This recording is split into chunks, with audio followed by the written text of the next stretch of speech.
Good morning, everyone. It's a Tuesday morning. We're getting almost now into the middle of June. Here's our visible satellite loop this morning. It's showing a calmer weather pattern with regard to severe thunderstorms, at least. We still have this upper level system here in the Great Lakes now moving into Ontario. Still a frontal boundary in the East Coast that's capable of kicking up a little bit of trouble today, and an already ongoing squall line. You can see the cloud tops as that squall line advances across central portions of Texas this morning. Otherwise, there are significant portions of the country that are not really seeing any major issues, and the severe weather is calming down a little bit. And when it does reinstate itself, it's going to shift a little bit. We'll show you that here in a minute. Here's the HRRR simulated radar. This model every 6 hours is run out for 2 days, so I can show you what it thinks the radar will look like. Texas is still a hotbed of activity, as you can see. Some thunderstorms are going to be breaking out across Minnesota, Wisconsin, and the typical variety in Florida, and even some storms, as you can see there, in Montana, Wyoming. That's all part of a changing pattern that I was just referring to, and we'll show you that in the outlooks here. Now, for today, the highest risk of severe weather is in far west Texas here with a level 2 out of 5, and then just a broad area along that front from south and central Texas all the way through the southeast, all the way up into New Hampshire and Vermont, and then little pockets of severe thunderstorms are possible in Oregon and also Montana. Again, the jet stream is starting to support that activity a little bit better. This time of year, that's not actually surprising. There is a slight possibility of tornadoes in West Texas today, 2% risk. The good news is that it's a low risk and it's in a generally unpopulated area, so hopefully we won't have any trouble out of that. The Nadocast agrees with that forecast for tornadoes and maybe a little bit on the coastal areas of North Carolina later today. The SIPS model, which is run out of St. Louis University, just shows for general thunderstorm possibilities, severe thunderstorm possibilities. That includes hail, high wind, tornado. So parts of New England, the southeast, not surprising. It just doesn't fill in the gap there with the SPC's forecast for Louisiana, Mississippi, Alabama, but Texas is certainly included in that. And maybe a few thunderstorms or two kind of getting out of hand there in Colorado, but the percentages on that possibility are pretty low. CSU is a machine learning model. It doesn't really talk about tornadoes much at all, except maybe in New England. But also West Texas is where the hotbed is for the highest risk for hail and for severe winds down in that region as well. So we go to Wednesday, and we still have this patchwork type of severe weather outlook where we have level 1, lowest out of the risk areas, broad area of Montana, Idaho, and Wyoming, even Utah. Salt Lake City is included in that. And then this little stretch here and across the Corn Belt from Iowa over to Chicago, and then south and maybe even south central Texas. And even though I talk about severe thunderstorms here, just know that the heavier rains over the next 5 to 7 days are certainly going to be in South Oklahoma and Texas. A lot of times the severe weather coincides with that, or the rain is found just north of it. So that's a little handy tip for you.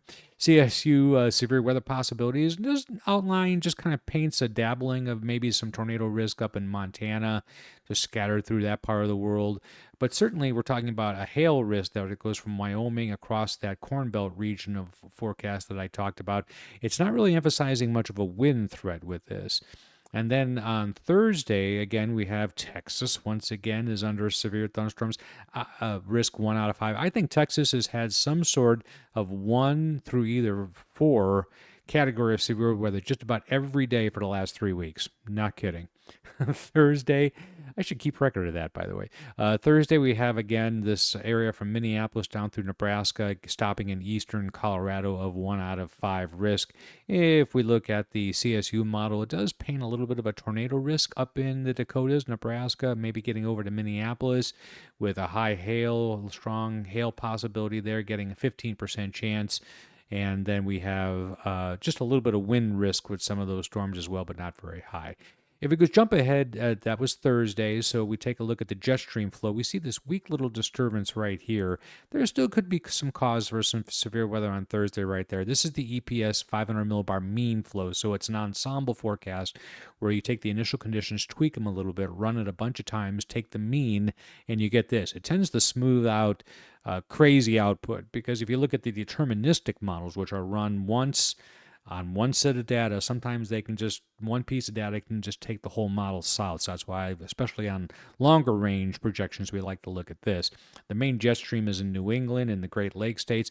Notice with increasing frequency, though, the winds across California, Oregon, and getting into the central and northern Rockies are increasing. That's what's helping to support that thunderstorm threat.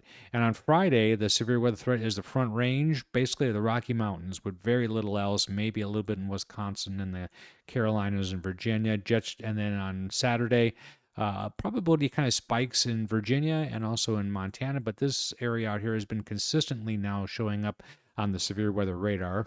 And on Sunday, again, Montana, these areas, it fits with climatology. The severe weather should be shifting north with the jet stream. And I can take a look at the jet stream on Sunday and see what coincides there. A big ridge of high pressure is developing in the southwest. This means hot, basically, for these areas. And it's pretty much a thunderstorm crusher.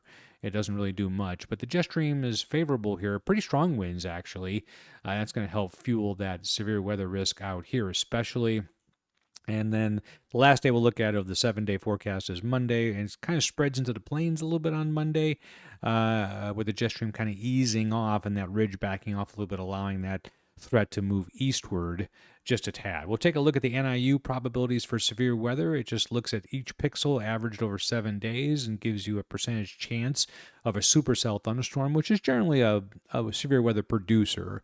So again, remember, this is not a specific forecast for any day. This is a 7-day accumulative effect. So this accumulation is early on in the 7-day forecast, and then this accumulation is later on, as you just saw in all those outlooks. We go to June 17th through the 23rd.